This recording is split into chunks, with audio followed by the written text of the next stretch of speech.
AP assembly సమావేశాలు ఈ రోజు ప్రారంభం కానున్నాయి.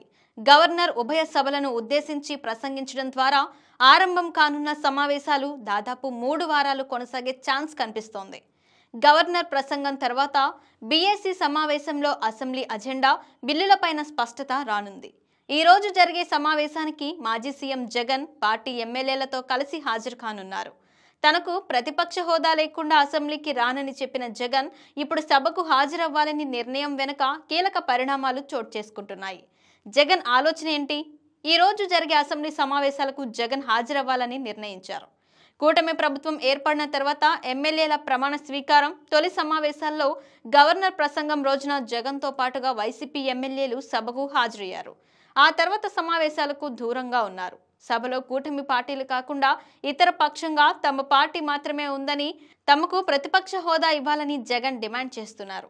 సభలో 10% సీట్లు రాకుండా ప్రతిపక్ష హోదా ఇవ్వలేమని ఇప్పటికే స్పీకర్తో సహా సీఎం తేల్చి చెప్పారు. ఇప్పటికే ఇదే అంశంపైన జగన్ న్యాయ పోరాటం చేస్తున్నారు. అయితే ఇప్పుడు ఈ రోజు జరిగే సమావేశాలకు జగన్ హాజరు కావాలని ఆకస్మికంగా నిర్ణయం తీసుకున్నారు. ఈ రోజు గవర్నర్ ప్రసంగం వేళ వైసీపీ తమకు ప్రతిపక్ష హోదా కోసం నిరసనకు దిగే అవకాశం కనిపిస్తోంది. కాగా రేపటి నుంచి జగన్ సభకు హాజరయ్యే అవకాశాలు లేవని సమాచారం. బడ్జెట్ రోజున తిరిగి వైసీపీ సభ్యులు సభకు హాజరయ్యే ఛాన్స్ ఉందని తెలుస్తోంది. జగన్ ఈ రోజు సమావేశం ముగిసిన తర్వాత పులివెందుల వెళ్లనున్నారు. 2 రోజుల పాటు అక్కడ ఖరారు చేసిన కార్యక్రమాల్లో పాల్గొంటారు. జగన్ అసెంబ్లీకి హాజరు కాకపోవడం పైన ఇప్పటికే రాజకీయంగా విమర్శలు వస్తున్నాయి. అయితే జగన్ ఎన్ని రోజుల సభకు హాజరవుతారనేది ఇప్పటికీ పార్టీలోనే స్పష్టత లేదు.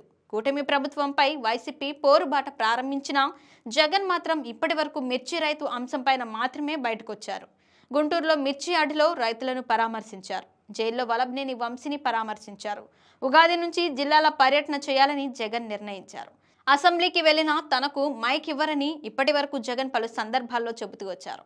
అయితే తాజాగా పార్టీ నేతల సమావేశంలో అసెంబ్లీకి వెళ్లి మైక్ ఇవ్వకపోతే బయటకు రావాలని సూచన వచ్చింది. దీంతో జగన్ ఈ సమావేశాల్లో సభకు వచ్చే ఛాన్స్ ఉందనే అభిప్రాయం వ్యక్తమవుతోంది.